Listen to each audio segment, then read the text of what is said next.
This is Geometry's Construction Project 6, which is case 2 of creating perpendicular lines. So your construction page should look like this. Once you're there and ready to start, you'll scroll down until you see where it says Technology Construction, construct a line perpendicular to a given line through a point on the line, and then you'll click the plus sign to open up the project. So this kind of blank box is where we're going to create the project. All of the steps that we're working through on the right are just below this project, so they're copied from your page. So if you want to read through them on your own, just scroll down a little bit and they're all the same. Okay, so step 1, choose the move tool, click on the button that says step 1. This will give you line A, B, and a point on the line C.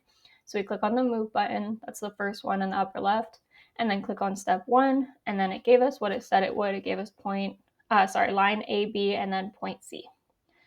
Then we'll move down to the second line of step 1, draw a circle that is centered on point C and has a radius that's relatively small. So to do that, we click on the circle with center through point button, and then first we center it around point C by clicking on C, and then now I'll just drag my mouse out.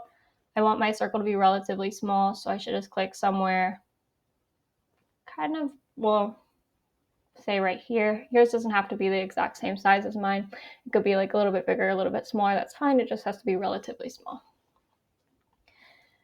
And then the next line says point D should appear on circle C. It does, so we're good there. And then the last part, select the move tool and press step 1 when finished.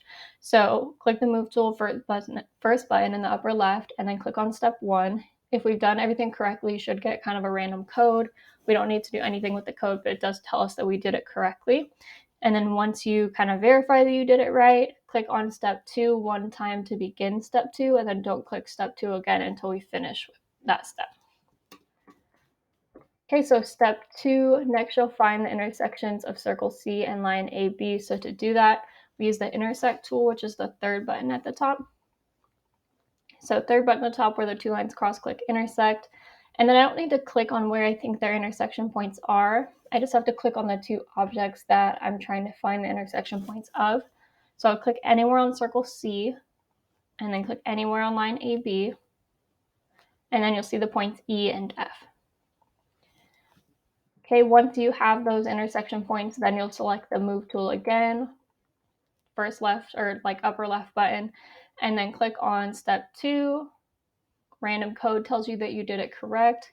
Once you verify that you did it correct, click on step 3 one time to begin step 3, and then don't click again until we finish step 3. Okay, step 3, choose a circle with center through point tool. Click on point E and draw a circle with a radius that's slightly longer than segment EC. This will construct circle E with a point G on the circle. So EC is the radius of our original circle. So that means that we want to create a circle that's a little bit bigger. So to do that, we'll click circle with center through point.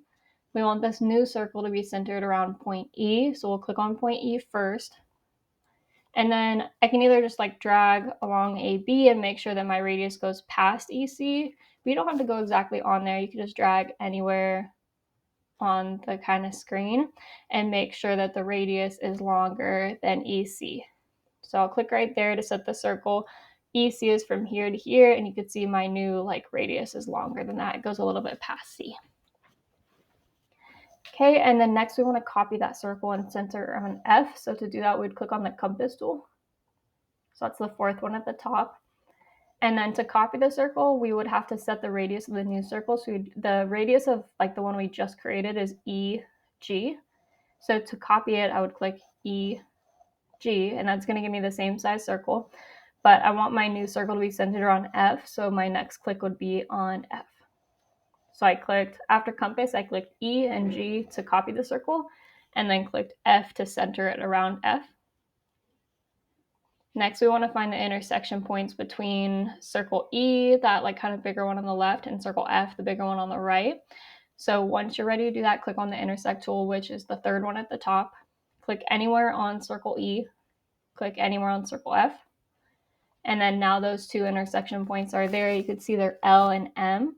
They don't have to be like exactly on the intersection point for circle C either. They just have to be where E and F intersect, where circle E and circle F intersect.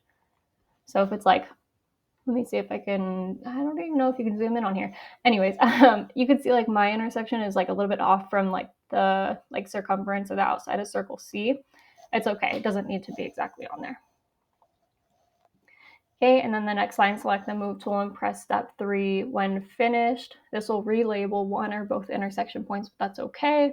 If we do it correctly, we'll see a code. We don't need to do anything with it. We'll just click step 4 to move forward.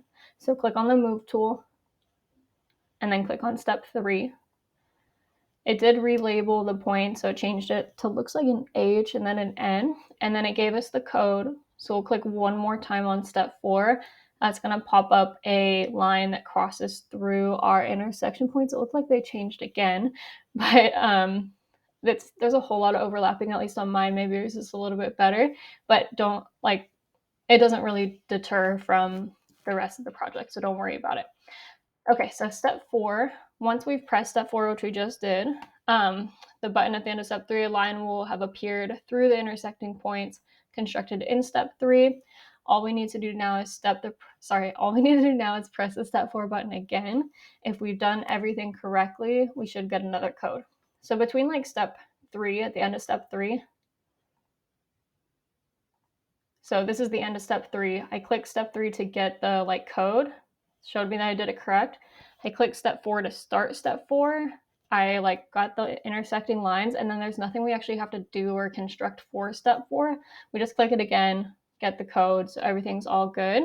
And then the last thing we need to check is just to see if the two lines that we created are in fact perpendicular. So step 4 popped up this line that looks like it's perpendicular to the original line that was there, AB. Now we just have to check to see if it is perpendicular. We created these lines by like crossing through intersection points of circles. Okay, so step 5, choose the relation tool and click on line AB and line, it says LM on here. Yours may say LM. Mine is all kind of crazy right now with like what they've changed the labels to.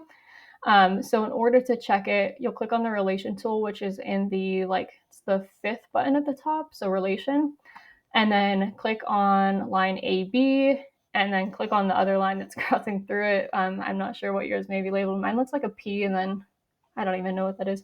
But click on it, and then you'll see it says line AB and line CL are perpendicular. So that's like the verification that you need.